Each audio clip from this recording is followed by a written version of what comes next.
Noong 2015, nagkakilala si Michi Solomon, 17 anyos, at si Cassidy Nurse, 14 anyos. Ang dalawa ay naging magkaibigan. At sila nga ay tinutokso ng kanilang mga kaibigan na mukha silang magkapatid. Isang araw nag-selfie ang dalawa. At pag-uwi ni Cassidy sa kanilang bahay, pinakita ni Cassidy sa kanyang ina ang picture nila ni Michi na magkasama. At nasyak ang nanay nito at gusto niyang makita si Michi. At gustong tanungin niya ng ina kung ano ang birthday nito. At nang magkita ang dalawa, tinanong ni Cassidy kung ano ang birthday ni Michi. Ito ang kanyang tanong. Ikaw ba ay pinanganak noong April 30, 1997? At sinagot siya ni Michi, bakit? Ini-stalk mo ba ako sa Facebook?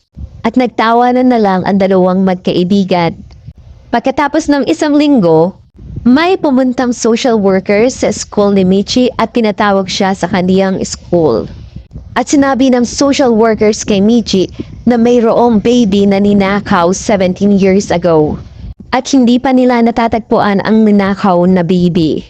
At nang magpa-DNA ang dalawa, nalaman nila na si Michi Solomon at si Stephanie Nurse ay iisa. At nakumpirma na siya ang nawawalang kapatid ni Cassidy. At kung bago ka lamang sa channel ko, huwag kakalimutang mag-like, subscribe, at comment. Maraming salamat mga kababayan.